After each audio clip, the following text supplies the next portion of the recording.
Hey. So yeah, yesterday and last night was pretty fucked up. Um, so there were 1,000 ralliers at Clackamas Town Center yesterday for Trump because the convention was closing up, and they decided to take this route across the river after that down 6 near PSU where Kimchi and I were yesterday. Um, just so many loud, just aggressive people in trucks, people standing up in the back of trucks, yelling things at people, honking incessantly. I mean, you're really not supposed to use your horn that way. It was a lot of noise pollution to start, but it seemed like they went by. I mean, there were so many of them. God, there were so many. But we decided to come back up here, and I wanted to show her my spot. It was almost 9 when we heard what we thought was a firework. But when I compared that to the Oregon Live report that I read later, pretty sure that was actually a gunshot that was responsible for killing the person at 2nd and Alder, which is like 11 blocks away. It's a different neighborhood altogether. It's still part of downtown, but it's very different. There's also someone who's hit on a bike. I don't know the status on them yet, and I haven't really checked the news yet. I will hear shortly. But once we heard that, we decided it was time to get her back to our car. And we started walking back, and we met this tiny little Pacific Islander woman. She was, freaked out, and we're like, well, we'll walk you home. We're going in that direction, so let's just walk together. And so we did. And she told us that one of those Trumper women had said to her that she was the reason why they had to protest to begin with. So that's pretty terrifying. The toxic masculinity that they were throwing around them and the women who support them. These are the people who just want to go hunting for other human beings, but then don't want to face the consequences of killing people. They feel like they have the right to, and the police department and the government do everything they can to embolden these folks to continue to do that. So if you know anyone who is a Trump supporter or has unchecked biases to the point where it's obvious to you that they need to have a conversation with someone who's understanding and willing to be educational and, actually have dialogue with them, you got to do that. White people don't have the option of complacency, and it's too much to put on people of color to have to do this all the time.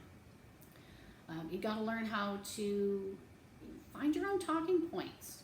Take the things that they're saying and figure out what's untrue about that, and then why they might feel that way, so that you can actually work with their feelings and not just logic, because everybody needs both of those things in order to change their minds. But if you need any help with that, obviously there are resources about how to talk to other white people about these things. But you can ask me as well, because I've done quite a lot of that. And the more I know about it, the more information I can send you that maybe is a little harder to find, because you don't know what to look for if you don't know. You don't know what you don't know. So please do that. So yeah, they were throwing glass bottles out of their cars. We saw a tow-headed motherfucker with a baton walking by himself. Like, why? White people don't need that shit. So, it's pretty weird.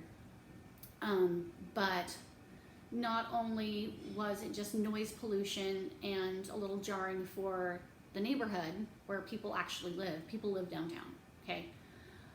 There were a lot of folks bumping some pretty loud, awesome hip-hop to kind of counteract that in their cars and in apartments and businesses. I noticed definitely more on the way back.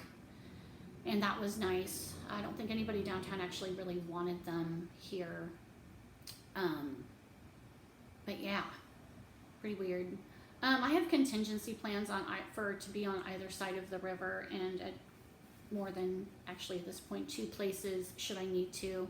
I think that that's a good idea for after the election, because you can't please everybody and somebody's going to be really pissed. So that's good. And then along that line, I did get a lot of, hey, how are you? I just, was looking at the news between last night and this morning. Thank you for your concern, and I do appreciate that. What I don't appreciate as much is being given unsolicited advice as though I need it about how to be safe. It implies that I don't know how to be safe and that I'm not an adult. I'm 40 years old. I've lived in this city before. The reason why I haven't been murdered yet isn't because I'm just like, I'm a self-target. I'm not.